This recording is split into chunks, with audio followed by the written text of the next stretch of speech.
Okay, hi everyone. Welcome to this new session of the Marxism and Disability Network. Today, it's really exciting to have Georgia Van Toorn presenting a paper co-authored with Karen Soldatić with the title Disability, Racism, and the Spectre of Eugenics in Digital Welfare.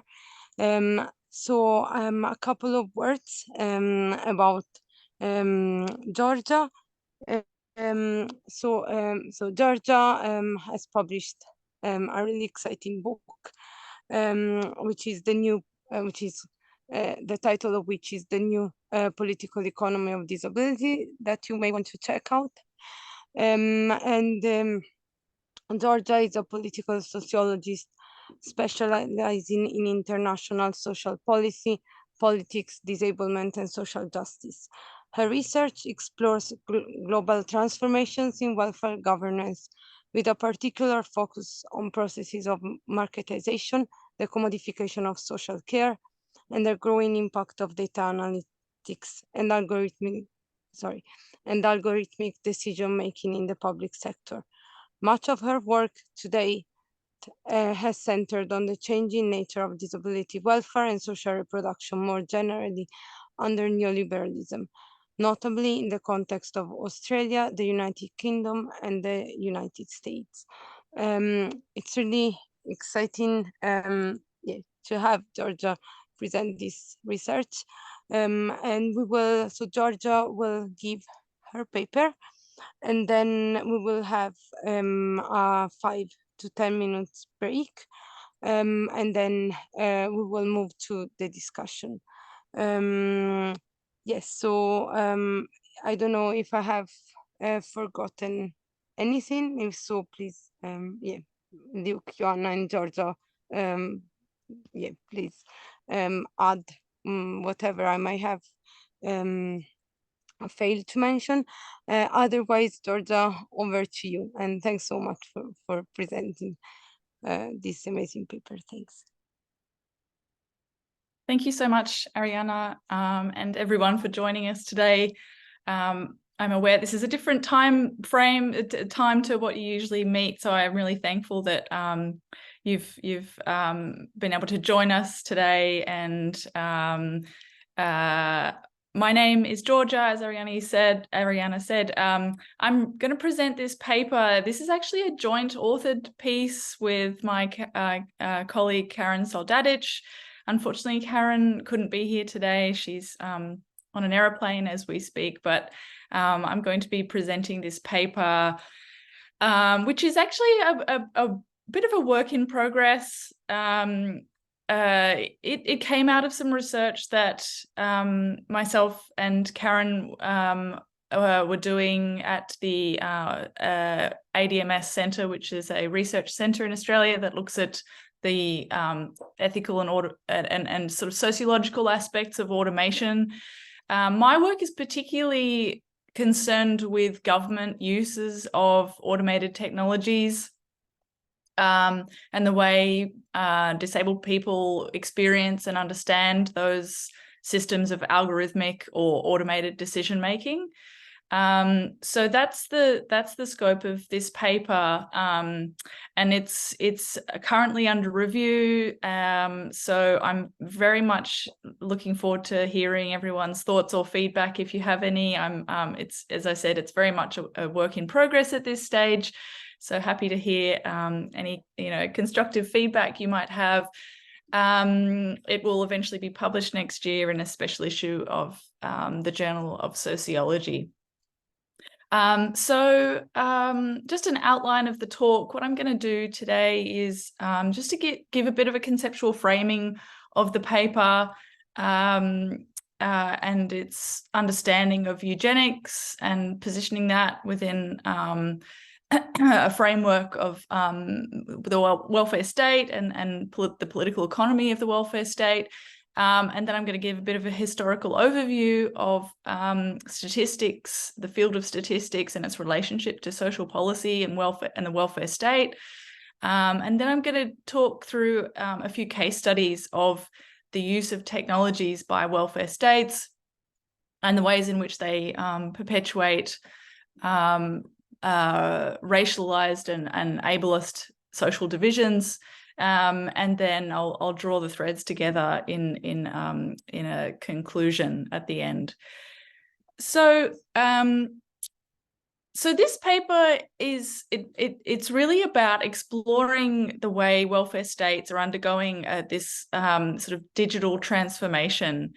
And it has a specific focus on what that means for disability, the spheres of the welfare state that relate to disability, that provide disability support services and benefits, but also aspects of the state that are concerned with surveilling disabled populations. And so what it really does, it sort of, the way it sets the scene really is it starts by saying, you know, with the uptake of digital technologies by governments globally, we have this prevailing narrative of rapid and significant change. And what this change, what this sort of digitization of the welfare state, what makes it particularly sort of new or novel is its ability to automate processes and predict outcomes, and I suppose streamline decision-making processes in ways that were not possible before. And this is done through data analytics, so rapid analysis of very large quantities of volumes of data. However, what we're sort of saying, I suppose, in this paper is that we're really just disrupting this narrative of newness and trying to sort of trouble that and suggest that there are aspects of the digital welfare state that actually have long-standing historical roots and historical continuities with older paradigms and ways of thinking and ways of dealing with data and the use of data to manage populations. And these consistencies not only encompass the way we classify people and populations, but also I would suggest they also encompass the political and moral orientations that shape the way governments use technology to do that.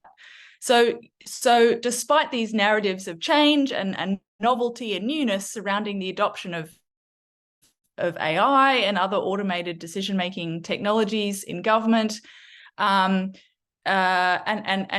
I suppose broader discourses of sort of techno-optimism and techno-solutionism that surrounds AI at the moment. You know, I think it's important to recognize that there are longer political operational logics and sort of moral imperatives that are underlying and driving the use of government uses of technology. So one of these sort of historical threads that we trace out in this paper is around eugenics and eugenic thinking. And so what we're really arguing is that eugenics is one sort of historical thread that connects novel technologies of data analytics and data-driven decision-making by the welfare state, or in the welfare state, with the origins of a population governance and the origins of the welfare state itself. And so what do we mean by automated decision-making, AI, or digitization? We're really referring to, I suppose, two things. One is the simple sort of digital, the digitization of previously analog processes. So just simple sort of automation or computerization of manual processes. But then there's also a sort of more complicated or sophisticated use of technology that's emerging within government, or, you know, in countries all around the world, which is more, you know, around AI and machine learning. So this is about technologies and forms of artificial intelligence that essentially learn to make predictions or perform certain tasks based on past data with very little guidance from programmers or, you know, human input. So, I guess suppose while in some ways those technologies are novel, they are, we argue, entrenched in these sort of well-established statistical methods of eugenic population management. And in fact, there's a long history of literature that looks at this connection between eugenics and the emergence of the field of applied statistics and the origins of the welfare state, and how those three things are very much intertwined. So in the paper, we sort of sketch out how early eugenicists, including people like the demographer Thomas Malthus, and who was considered, and the sort of so-called father of the welfare state, William Beveridge, really at the time were actually placing a lot of faith in eugenic approaches to social policy, and saw they were quite drawn to the prospect of genetic and forms of social engineering, and they saw eugenics and statistical analysis more broadly as a way to address some really important societal challenges of the time, or what they saw as important societal challenges, while also serving the interests of the nation state and projects of nation building. And as we know, as many of you listening to this will know, the aim of this eugenic population management and the use of statistics was really about controlling and manipulating the population to advance particular traits that are considered significant in eugenic theory, whether that's advancing the so-called genetic quality of the body politic, or reducing the prevalence of particular diseases, or promoting specific characteristics that are considered advantageous to the pursuit of so-called racial hygiene. So this really gave rise to a new form of biopolitics, we suggest, involving the use of statistical data and scientific knowledge to extend the power of elites. And this coincided, of course, with the expansion at the time of industrial capitalism and the British Empire.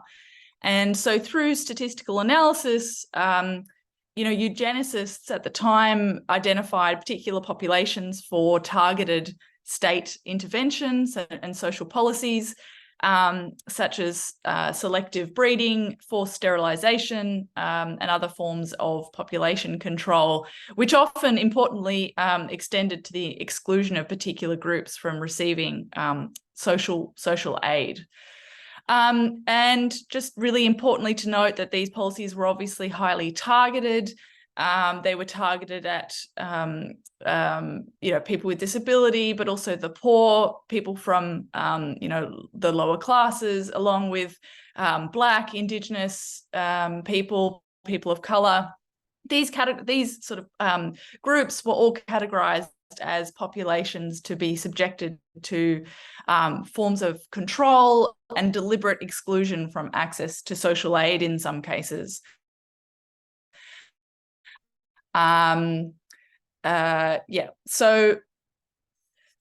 So why eugenics? Why are we sort of interested in this idea, which many would suggest is no longer relevant, or no longer receiving sort of widespread acceptance? Our argument in this paper is that adopting this historical eugenics perspective actually opens up some new and really important questions about how technological developments in artificial intelligence and data analytics,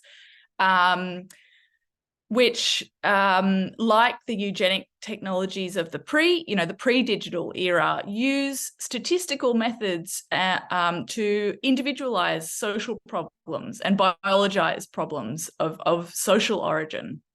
So, and we're not the first to make these connections.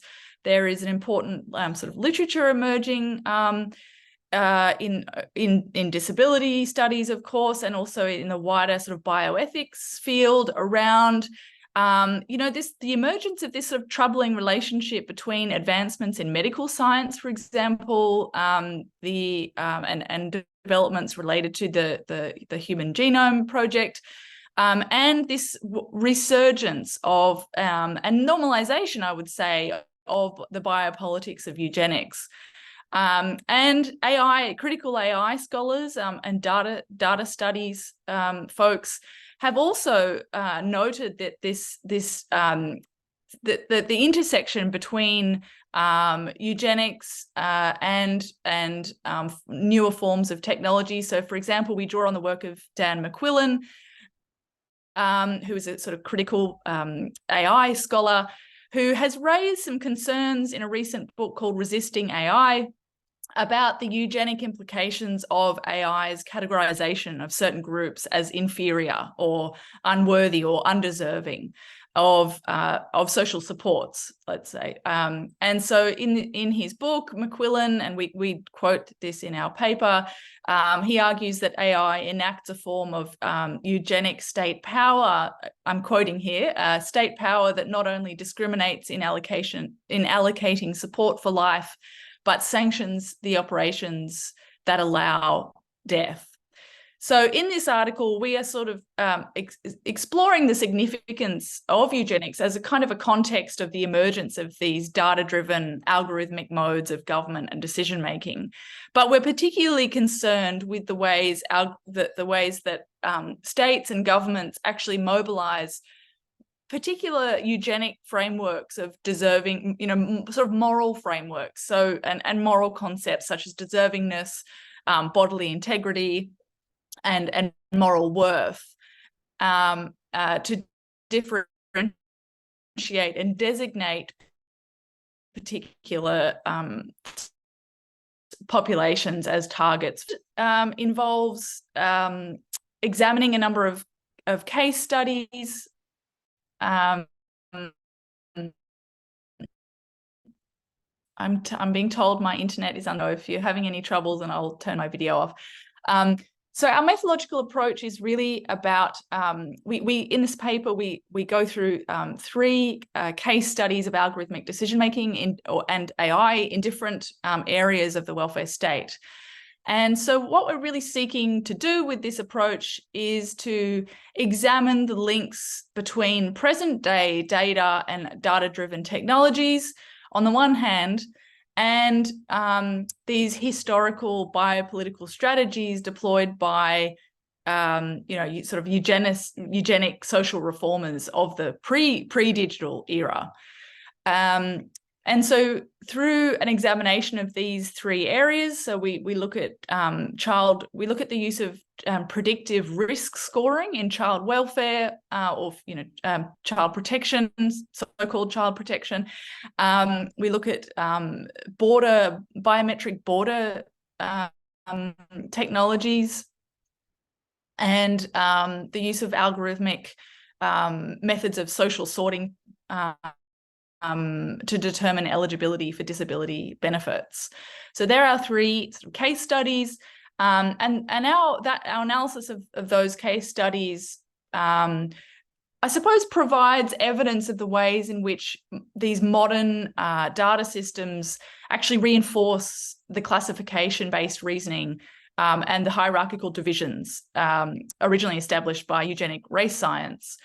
And we do so, our analysis is really interested in this intersection of disableism and racism. So this is this sort of ongoing, I guess, a dialectic that's running through the paper.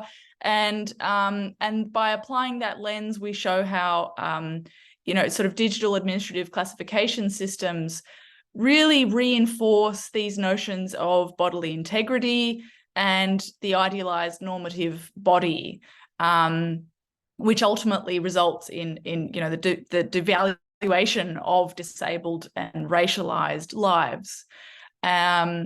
So in terms of the sort of broader literature that we're contributing to, this is really speaking to a sort of longer debate within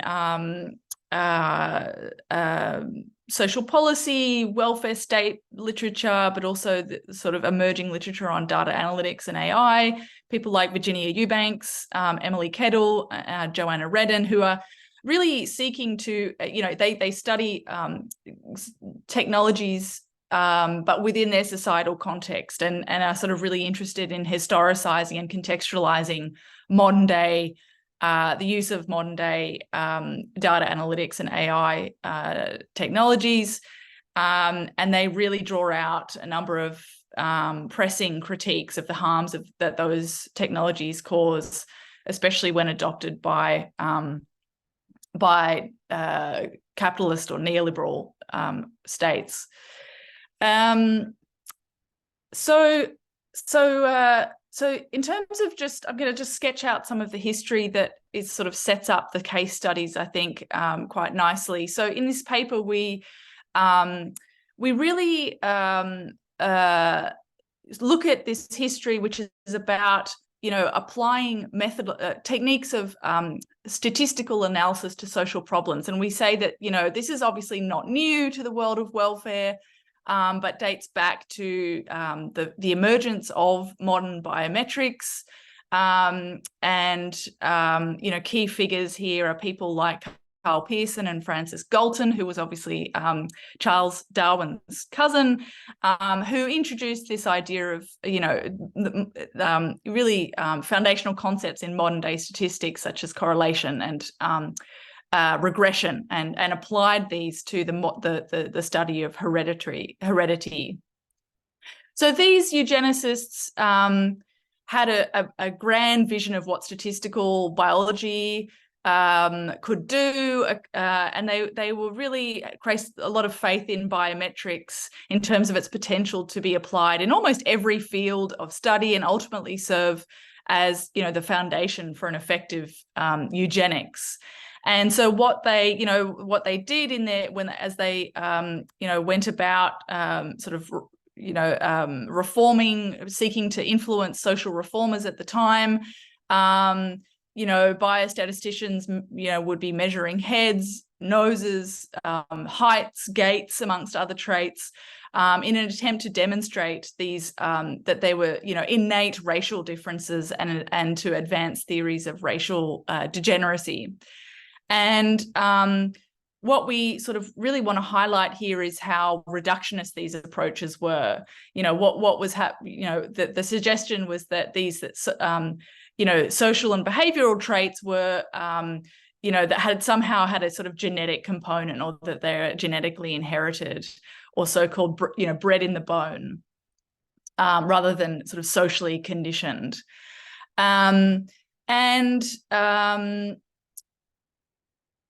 So yes, and in the early 20th century, so we also talk through about how approaches to social reform were widely embraced, not just in Britain, but also, I suppose we usually think of statistics as a movement originating in Britain and the US, which it was, but importantly for this paper, we also look at the way eugenics was mobilized in settler colonial societies such as Australia and Canada, where immigration and labor regimes in these colonial states were really utilizing quite crude eugenic systems of social stratification to sort of sort the undeserving classes from the genetically superior migrants that were seen to be of value to the nation state.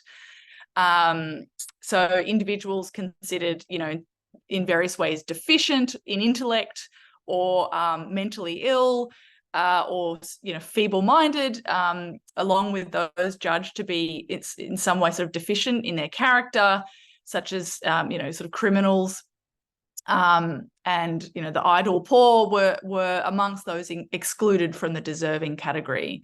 So this is the way we sort of set up the case studies. So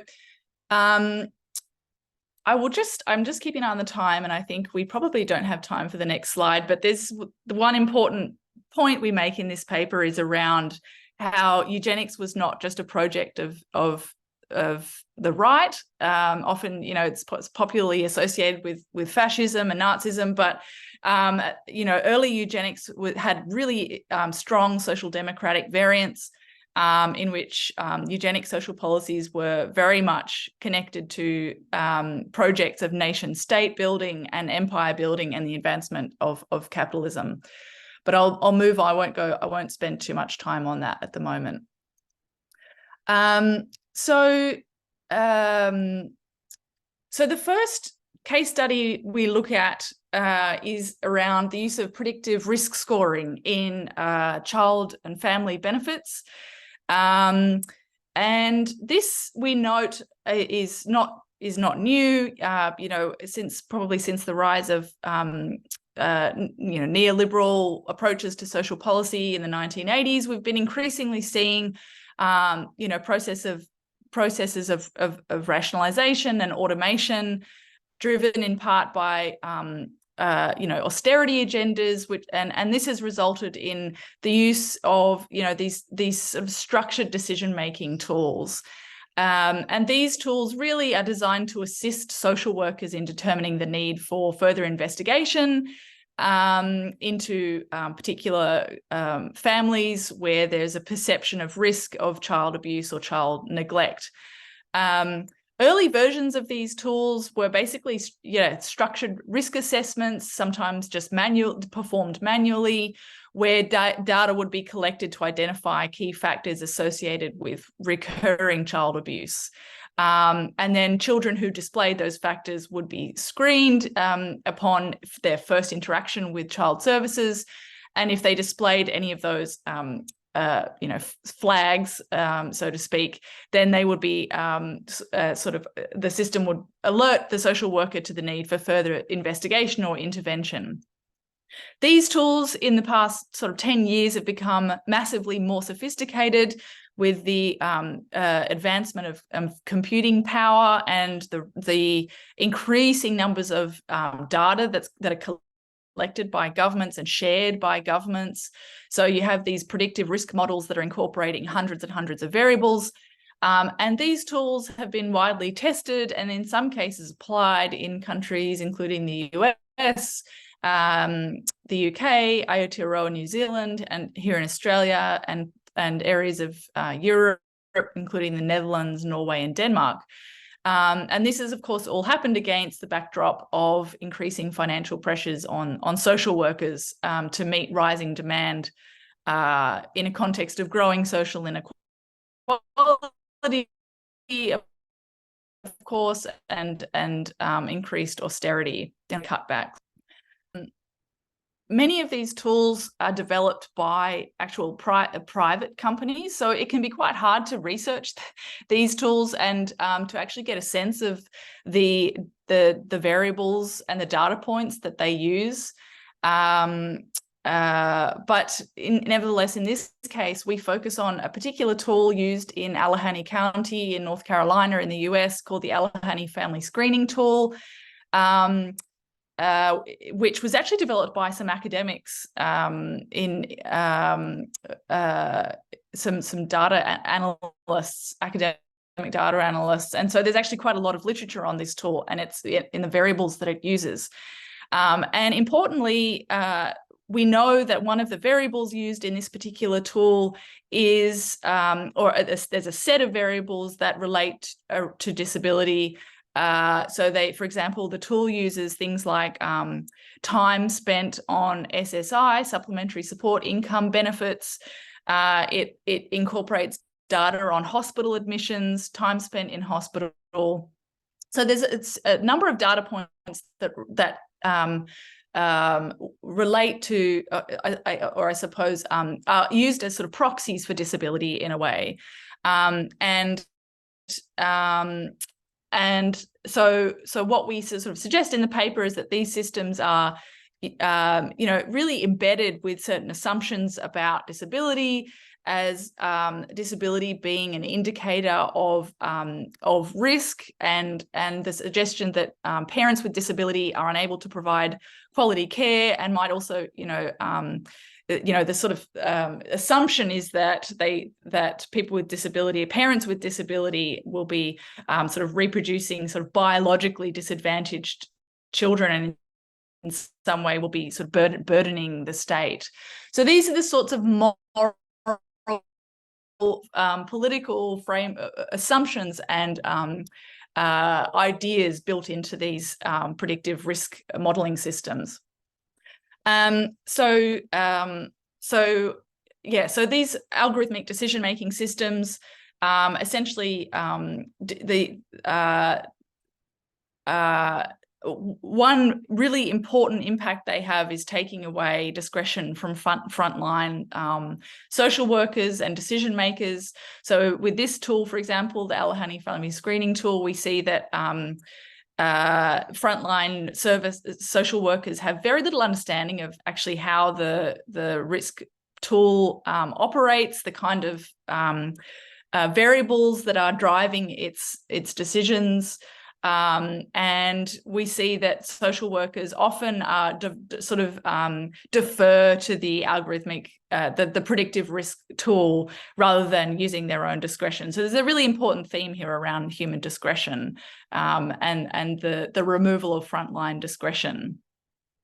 I'm just conscious of time, so I'm going to move on to the next case study. We also, in the paper, look at the use of biometric border management technologies across,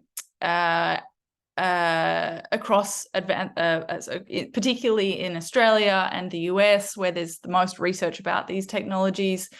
So border management systems across advanced capitalist world have traditionally relied on these decision-making strategies that incorporate elements of eugenic biometrics, but also data analysis and surveillance.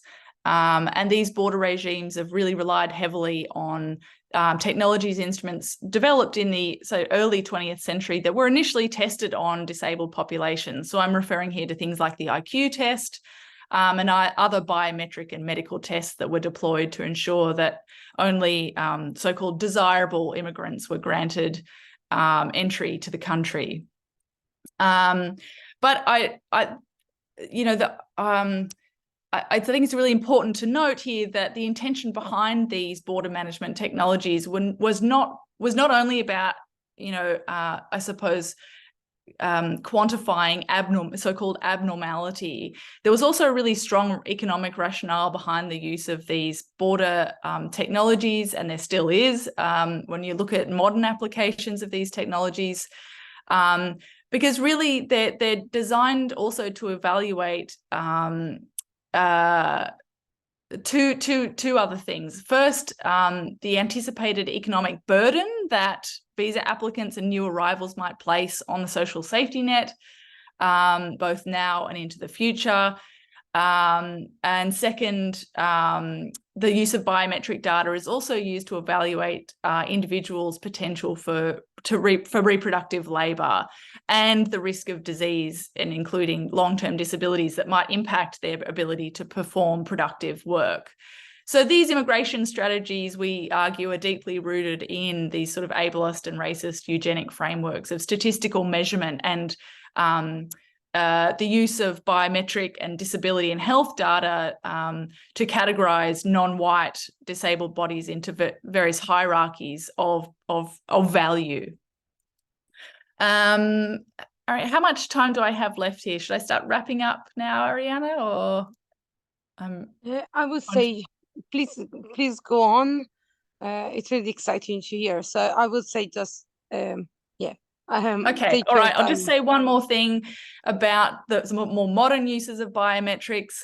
If we look forward to today's, the more modern applications of these technologies, this is really about, a so-called science of using biological information for purposes of mostly for identification and verification. So we're talking here about a much more wider range of indicators, including things like fingerprinting, DNA, facial iris, retina recognition, as well as various sort of behavior technologies that monitor particular behaviors, such as one's emotional composure, their face, or their gait, for example. And recent research really points to many examples of how biometric technology is used in airports, for example, and by the US government in its delivery of social benefits and services, very much not neutral with regard to disability, but also other categories like race and gender. and in many cases really serve as tools that suspend legal rights and access to basic benefits. And this really perpetuates this state of being outside the law, or what the philosopher Giorgio Agamben calls bare life. And we look at some of the ways in which the Australian government is also moving towards the adoption of these sort of AI systems in their border management regimes, and which is really framed in terms of enhancing the economic prosperity and security of the nation by, I suppose, more precisely targeting the desirable immigrant groups from the undesirable, or so-called, unfit, undeserving. And Karen has done some great work about the ways in which Australian migration policies have always been informed by eugenic ideas of physical fitness, and have always involved the exclusion of particular groups based on both their capacity to contribute economically to the nation state. And then the last case study I'll just touch on quickly is about the use of algorithms in determining the distribution of welfare benefits. This has been a long-standing technology across liberal welfare states. So basically algorithmic decision-making processes that determine the line between who is deserving of work, out-of-work benefits, and who is so-called disabled enough to qualify for unemployment benefits. And as we know, this is not a new kind of concept. This goes back to the beginning of the sort of origins of the welfare state and the English Poor Laws, which used various processes of algorithmic or sort of mechanistic social sorting to rank people in terms of both their impairment type, but also the severity of their disability in relation to their capacity to perform productive work under capitalism. So in this paper, we look at the ways in which countries such as Australia, the UK, and Canada have, with the rise of neoliberalism and concerns that, there are too many people drawing on welfare benefits, have really looked to digitization and data analytics as a way to more precisely target welfare payments to particular categories of so-called deserving among the deserving. So in Australia, for example, we've seen many more disabled people on mainstream unemployment benefits, so moving off the more generous and unconditional disability pension system onto the unemployment benefit, which I know has happened in the UK also. And the increasing outsourcing of assessment tools to non-state or corporate entities who now play a very significant role in adopting digitized processes of social scoring and ranking to decide who is and who is not eligible for disability support benefits. I might leave it there just because I'm really conscious of the time. I had one more slide, but the sort of general conclusion to wrap up, I suppose, of this paper is that the digital welfare state really intensifies these long-running practices of classification, scoring and ranking of human experience, and also experiences of debility or disablement. And in doing so, they really perpetuate these patterns of devaluation and biometrification associated with the eugenics era. But I think that while they have their roots in the eugenics era, they are very much becoming, in the modern era, they are actually concealed under the guise of this sort of technical neutrality, and that makes them quite dangerous. While the obvious critique would be to say, well, this is not eugenics, this is something quite different from eugenics. I would say that while they may not be eugenic in sort of explicitly eugenic or framed in that way, they nevertheless perpetuate very similar discriminatory practices and unequal dynamics and exclusionary outcomes. And they are very, they're harmful. We're talking about data practices that essentially create conditions that are inhospitable to disabled people in their life worlds. I'll leave it there. Thanks. Open to any, happy to discuss further or answer any questions. And yeah, thanks for listening.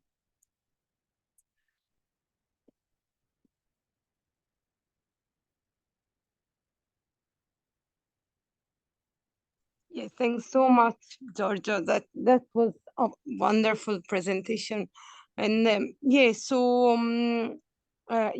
shall we take a 5 minutes break, or do people need longer?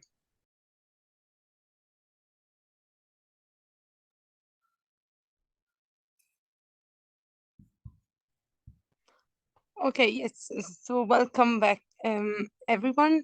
Yes, if you would like to ask a question, you can either raise your hand or write your question in the chat for us to read it out as you prefer. So first, Anne, if you would like to ask your question, thanks. Not so much a question, but just two comments. One was you talked about women being involuntarily sterilized under eugenics. And I just also wanted to point out that that also happened to men. That in fact, sterilization was quite common among men. I have a relative who was voluntarily sterilized because he was told, if you want to leave the institution, you have to be sterilized. So that was just one comment. And the other comment I wanted to make was how much we're getting used to biometric identification in ways that feel really sneaky and subtle. I mean, I realize this is how I turn on my damn phone, is I push my button with my thumbprint. And, there's a thing at the airport where you can do an eye scan before you get on the plane. So I'm just wanted to note how those things are kind of like getting normalized, getting to seem like the way we do things. So thank you. It was a wonderful presentation. It was fascinating. Thank you. Thank you. Yeah, and thank you for the point about men and sterilization. That's a good point, and I'll that's noted. Thank you. Yeah, Luke, if you would like to go next. Hi, Georgia. I'm going to be very on brand, and I'm afraid I have 3 questions, so feel free to ignore any of them that you don't think are particularly interesting. The first is on the mediation of the eugenics discourse. You noted in your final slide that the eugenics discourse does not present itself as such, and that it's presented in different lights. It integrates, if I understood you correctly, some other important or elite level management discourses. I particularly noticed in your presentation of the prenatal risk assessments that it seemed almost as if there's like some child protection or wellness discursive stuff playing in there as well, as in child neglect and abuse is so bad that if we can only prevent it by preventing the child, well, there we go. Or disadvantaged, children were described as potentially disadvantaged. The fact that some people are disadvantaged is kind of so awful that we must prevent people from being born because they might be disadvantaged. I was wondering if you could talk a little bit more about first of all, if that's accurate, but also the extent to which other kind of popular and managerial discourses are mediating the eugenics standpoint. The second question I have is around, I guess, the social policy matrix or social policy kind of power struggle within which this eugenics discourse is playing out through algorithmic struggle, through algorithmic administration. So again, I'm thinking particularly about some recent work done by Lucy Delap on the history of eugenics in welfare state policies in Britain, where she argues, and I think relatively convincingly, that there is a red thread of eugenic influence on social policy. But when that comes into contradiction with state economic policy always wins, and usually by just like another layer of bureaucracy. being laid over the top, right? So you guys, you eugenics guys, you no longer make the decisions. These people who are concerned with basically the way that the state subsidizes business, they get to make those calls. And frankly, if you don't like it, get out of here. I was wondering the extent to which the algorithm and the AI decision making, software interfaces, whatever, would actually be able to do something like that. Are they so rigid that it's very difficult for different, even elite level policy goals to be reflected in the AI administration of the welfare state? Or is it actually relatively easy? Do we see any evidence of it? And the third point is actually on the last sentence of your last slide, which you didn't get to, and I wanted to take the opportunity to ask you to expand on it. You point to a political contradiction with disabled people's movements at the moment, who now find themselves in the awkward position, if I understand you correctly, that the hegemony that they were challenging is now counter-hegemonic. And I wondered if you could expand on that a little bit and where you see the risks and the opportunities as being. And thank you so much for your patience. No problems. Yeah, I might start with a latter question. That point really related to an aspect of the third case study that I didn't have time to get to, and what it really was trying to say was with the increasing automation of disability assessments for welfare to determine welfare eligibility, what we're seeing is increasingly forms of authority and functions that would have once been the domain of doctors and medical professionals are now being transferred to technology, right? So we still have doctors playing a really significant role in providing the evidence that's necessary for proving eligibility for disability. But increasingly, those processes that were once performed by doctors manually are increasingly being automated, and I suppose moved into a domain of algorithmic rather than human decision making. And what I was trying to say there is that this is the response to that, which is you see in Australia a little bit, is this is a problem. We're now removing discretion from doctors, who are in many cases people's treating professionals. They know them and they know their history and they know their circumstances quite well. So you have people with disabilities saying, no, I want my doctor to speak for me in this process. But that presents, this is sort of throws up this interesting question around, are we now reverting back to a model where medical professionals hold the power to resist algorithmic forms of decision making, and so they're sort of caught between two forms of hegemony, I suppose. One enforced by the medical profession, and one that's sort of more socio-technical form. So that was the point there, in terms of how people with disability and disability struggles are, how we get around this problem of how to resist algorithms without resorting and reinforcing the authority and the power of the medical professions.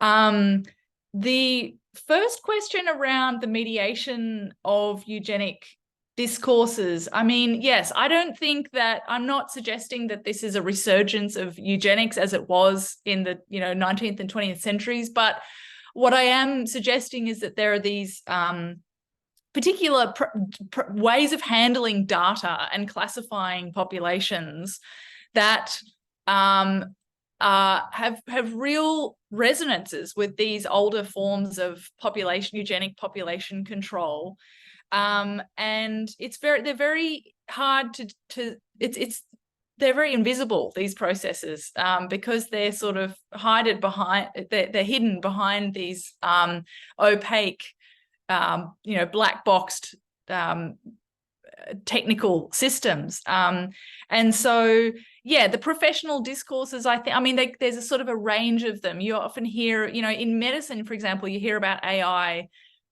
you know, doing precision medicine, you know, sort of personalizing medicine. And I think you can think of the same sorts of discourses happening in the welfare sphere, where it's about precision targeting, you know, like we're getting better at distinguishing the truly deserving from the undeserving. So some of it's about being more accurate, as though that there's a sort of ground level truth that these algorithms are helping us get towards. And obviously there's also discourses around efficiency and how algorithms help, you know, the states meet their economic targets. And of course, the really important one about reducing human bias, which is a really tricky one because, you know, there are obviously really significant human biases that for forever that have influenced the state, the welfare state and its decision-making processes, you know, since forever. So, in the research that I've done with people with disability and the way they sort of see the use of algorithmic decision-making in the way disability support services are allocated here in Australia, this is an important theme for people. You know, they will often say, well, yes, this is bad, but you know what, nothing could be worse than the forms of discrimination that I've experienced by, you know, frontline human decision makers. So it's not a clear-cut process of, well, let's go back to the good old days of human decision making.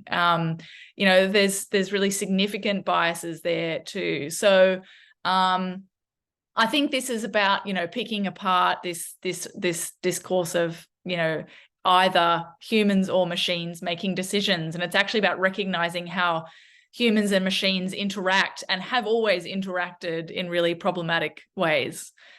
And then the second question, I wasn't quite sure what you were getting at when you were asking, you know, does AI or ADM have the capacity to sort of meet its promise in a way? I sort of didn't quite get what you meant by what the capacity is that you were referring to. Would you mind maybe just...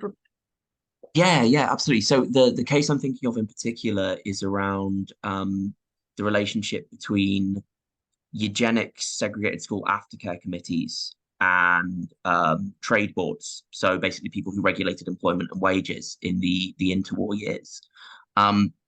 Where it was very clear that, you know, certain elites were captured by the eugenicists. Yeah.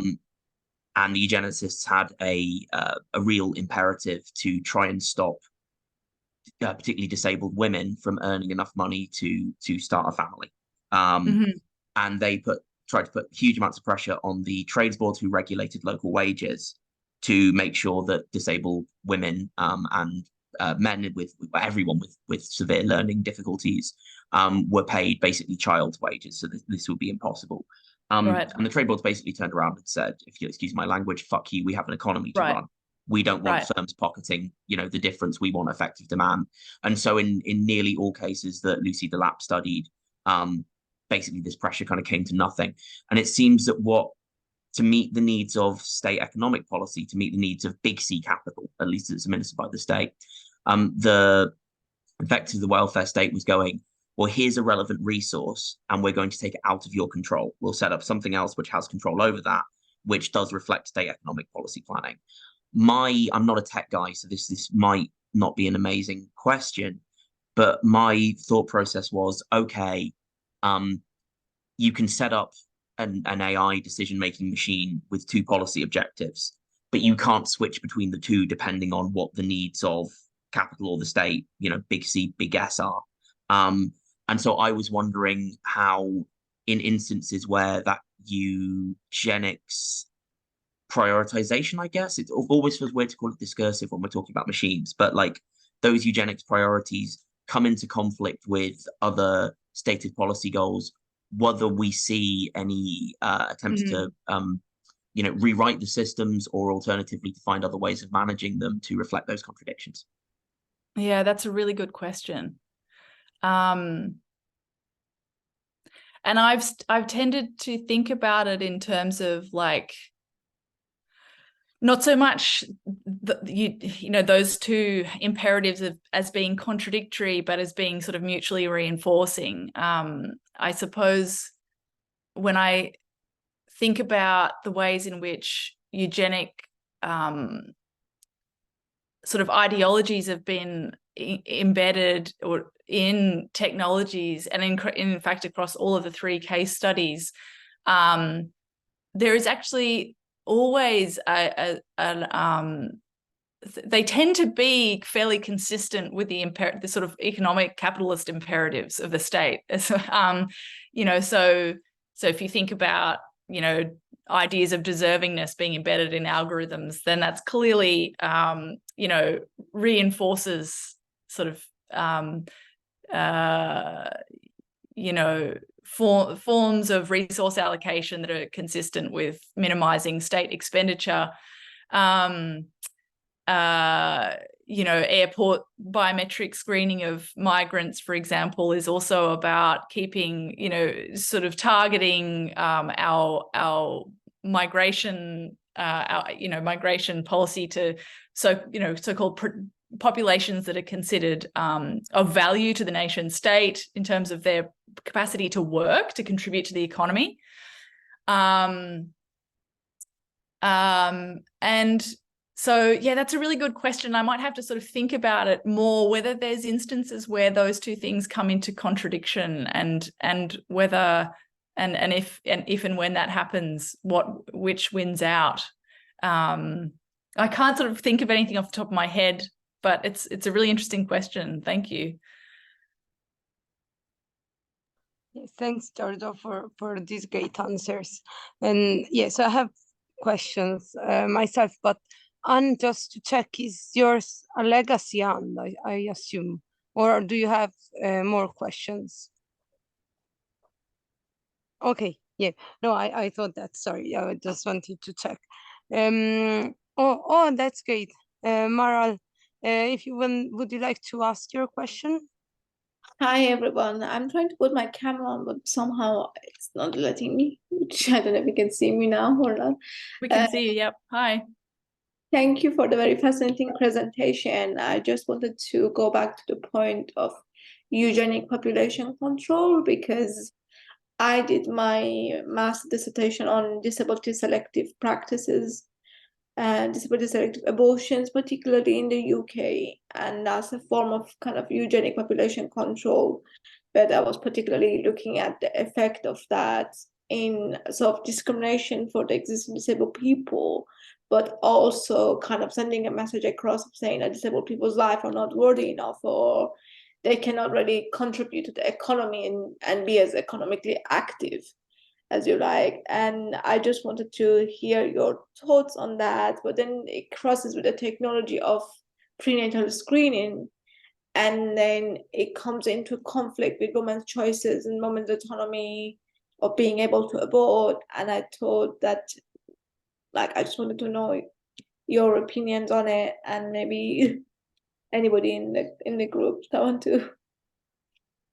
Yeah, I mean, I have to say that the paper doesn't really go into questions of prenatal screening or the sort of genetic aspect of this discussion. This is these technologies, rather than screening for disability prior to birth.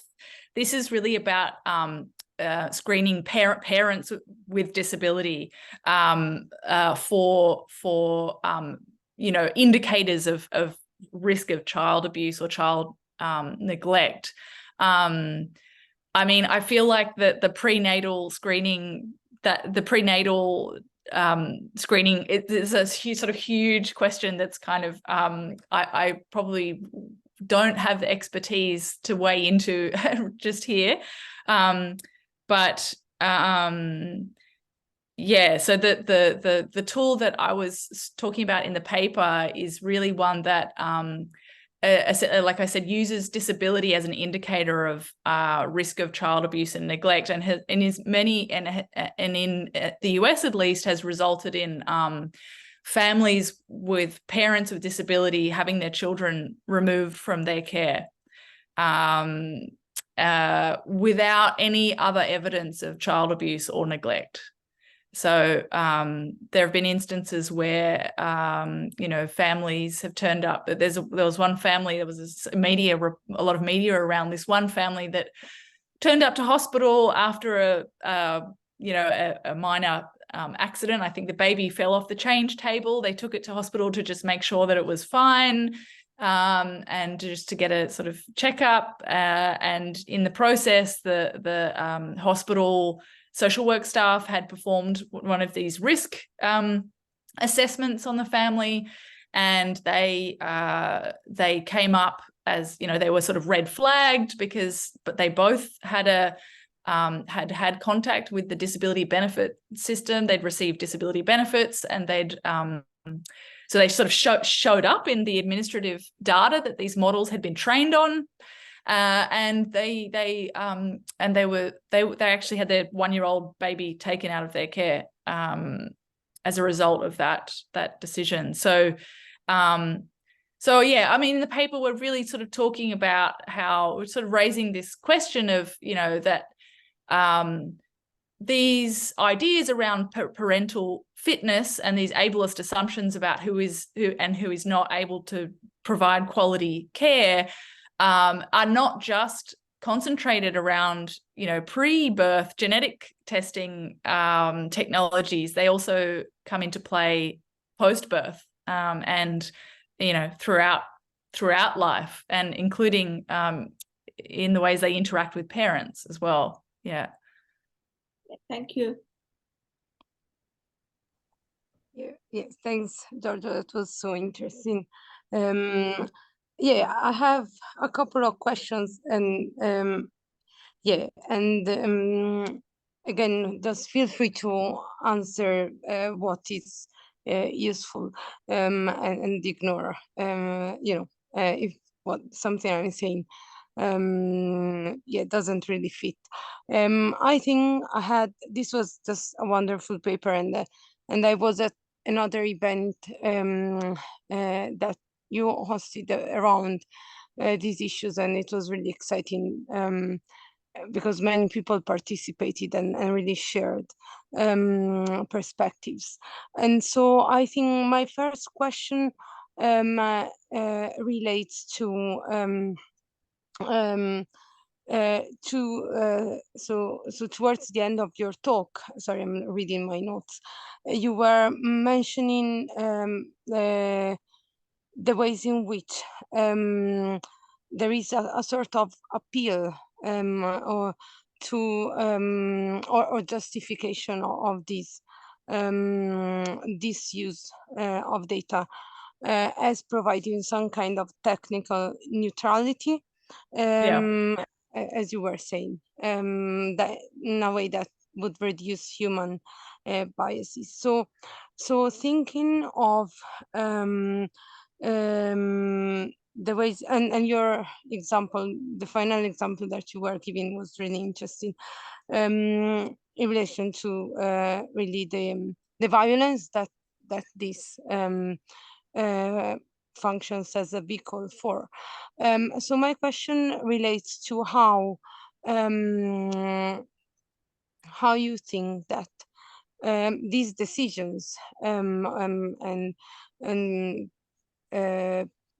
procedures, actions based on specific use a specific use of data, how these decisions can be challenged, whether also how they are challenged. And I'm thinking, so this question is in general, and then also maybe I'm very interested in welfare and digital welfare in relation to benefits and decision making in that sphere. So I was wondering whether disabled people or disabled people have been able to challenge this very non-transparent way. So to us, it feels like it wouldn't be transparent, just because how can people access? Is there any material online that details how data are used, and in order for people or groups or advocates to be able to determine whether welfare authorities are acting in a way that is illegal. For example, in relation to the final example you were giving, was it illegal for the child to be taken just based on people being in receipt of disability benefits? Yeah, so I think my question is around ways in which this technical neutrality and the can be challenged, and whether the use of data in this specific manner is legal or Yeah. can be challenged as illegal. Thanks. Yeah, that's a great question. There's sort of different like entry points into that. I think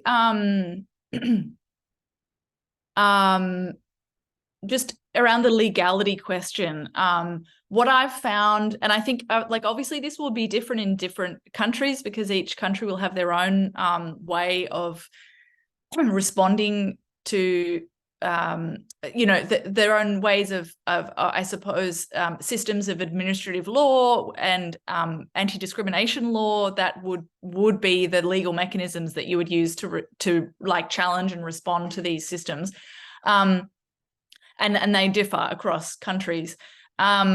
I think part of the problem lies in the fact that these systems are often introduced as effectively on the front line as kind of changes in operational or sort of they're sort of operational changes as opposed to changes in law or policy. So often you'll find out that one of these systems is being used just by people reporting that, for example, why are more disabled people being flagged for benefit fraud, for example. So this is in the UK, this is what happened.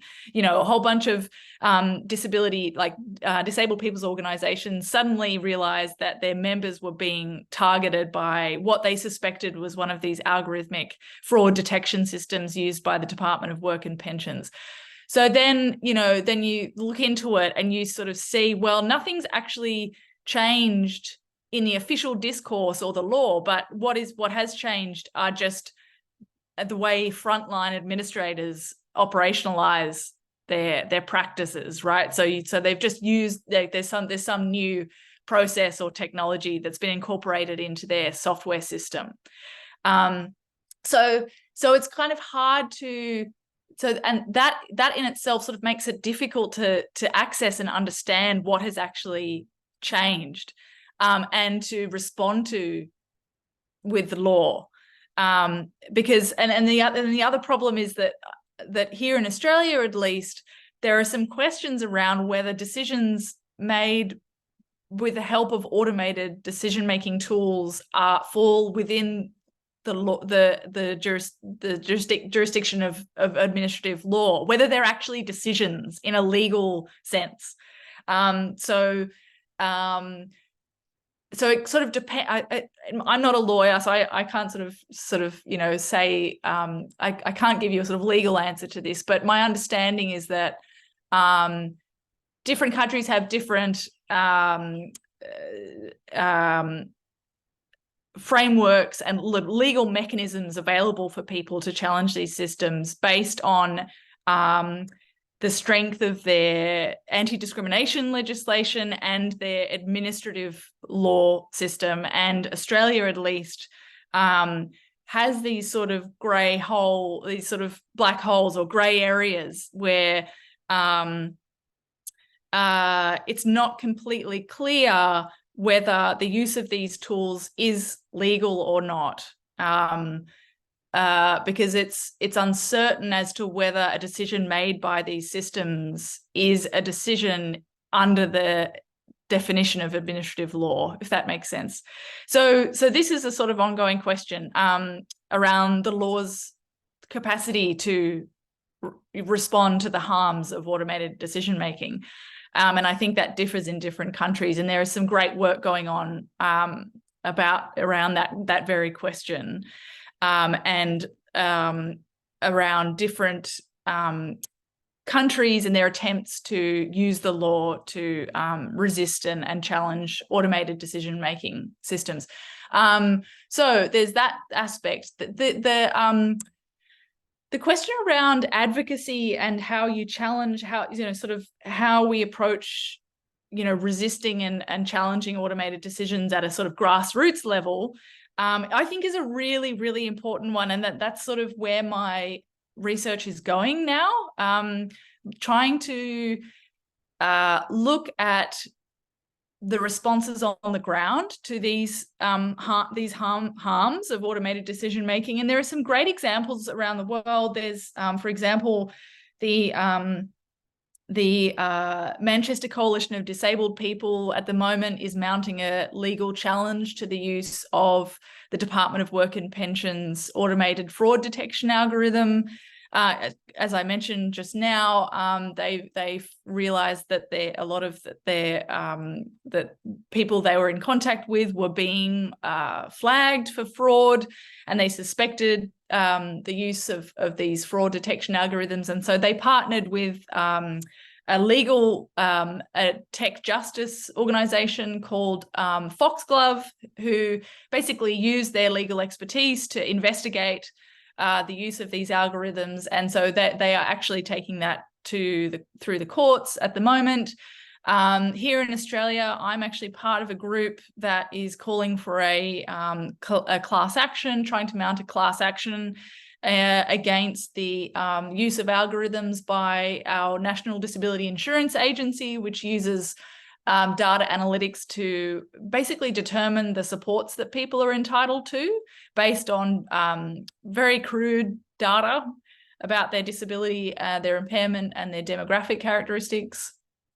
So there are these examples of people with disability and disability movements and organizations responding, but I think it's not really yet part of what I would say mainstream tech justice discourse. There's a lot of talk at the moment around AI and its racialized and gendered aspects, but I wouldn't say the same attention is being paid to its disableist aspects and the ways in which people with disability experience particular harms that are different from forms of embedded racism and sexism. So there's, I think, a need for sort of more attention to those sort of the uniqueness of the way people with disability experience the harms of automation, and also, and I guess also with that, some I don't know, I guess connection across experiences of harm as well, because of course these systems, the way they discriminate, it tends to be people with overlapping identities and experiences of marginality, right? So it's often disabled people of color, women with disability experiencing particular and most severe forms of harm. So I think that there's room within the sort of disability, within the tech justice discourse and scholarship for more attention on disability, but also some linking across disability and other areas of tech harm as well. Oh, thanks. That was really great. So there is Luke. Before there is Barbara's comment in the chat. So Barbara, if you want to use your mic, otherwise I will read out your comment. So Barbara writes, interesting, if AI decision making has no clear legal status, then who then needs to be held accountable for these decisions? Doesn't that have serious implications for accountability of their own decisions and their consequences? Yes, hugely. And this is a huge area of discussion at the moment around accountability and transparency, and how, you know, where the responsibility lies for the harmful outcome, the discriminatory outcomes of algorithmic decision making, for sure. And there are ways of, you know, I guess, you know, there are very strong sort of research paradigms at the moment around accountable AI, for example. And governments, you know, will often talk about its challenge in terms of making AI more accountable. That's the sort of most dominant discourse or framing, I think, that we see in terms of how we, as a, you know, are we to respond to the risks of AI, is around accountability, transparency, those sorts of liberal democratic sort of framings, I suppose. Yeah. Yeah, thanks so much. Yeah, Luke, if you would like to, yeah. Sure. Okay, cool. Just, I know we don't have a lot of time left, but just a couple of things which sprung to mind during the last part of the discussion.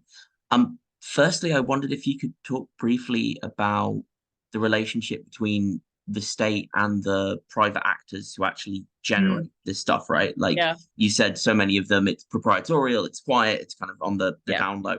I wonder how much of this is private companies working to spec, and how much of the way in which the algorithms and the AI work in these instances is actually driven by the tech companies themselves and their own particular innovations.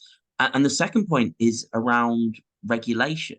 We're seeing a lot of, I imagine, hot air, I'm not sure, from tech companies going, please regulate us, and it tends to just be monopoly saying we want to make it harder for competitors to enter the market.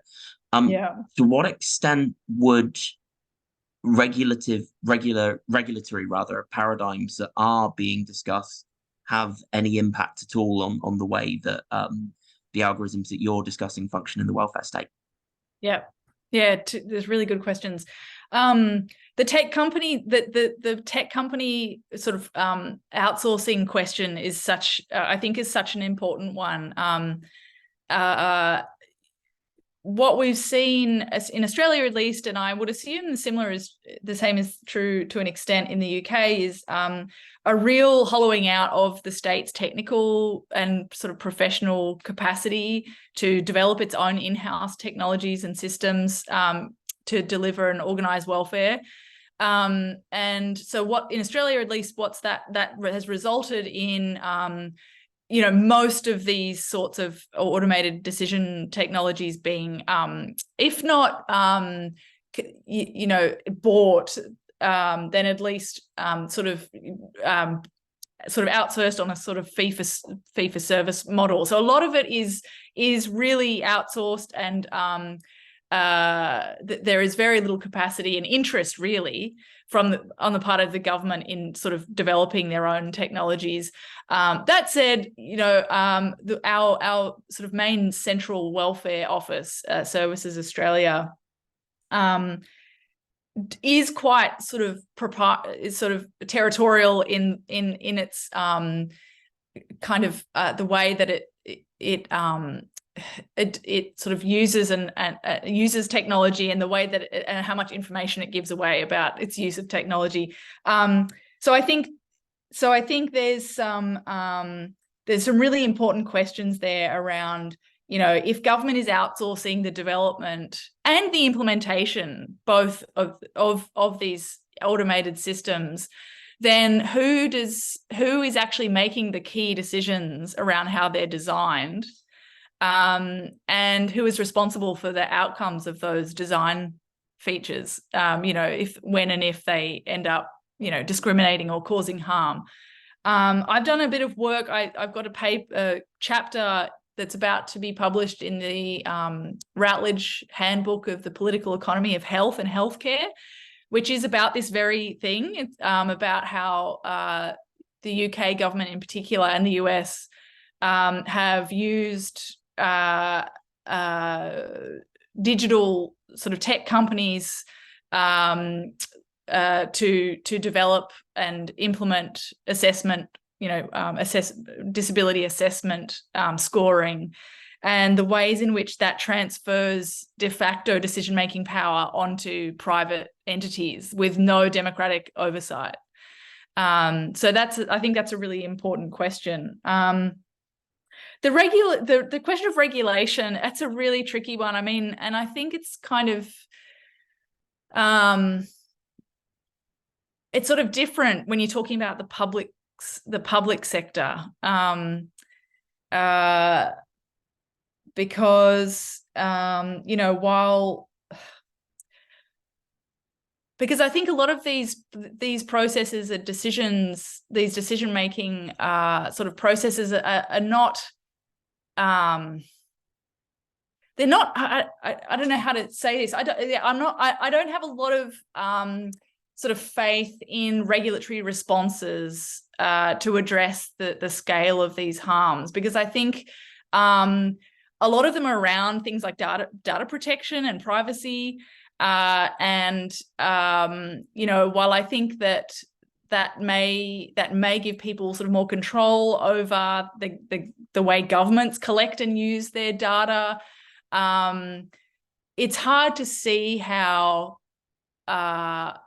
privacy responses alone can address these issues.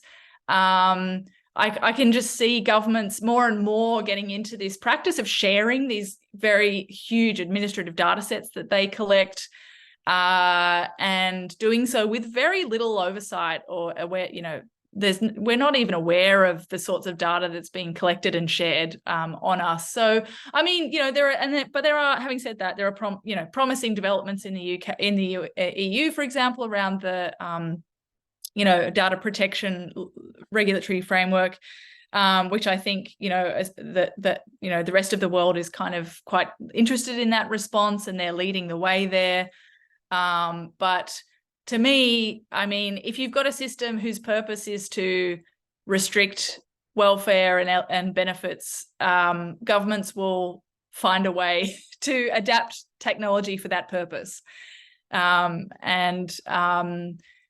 Yeah, I don't see necessarily efforts targeted at improving data privacy and data accuracy as necessarily responding to the sorts of issues that I'm discussing in this paper.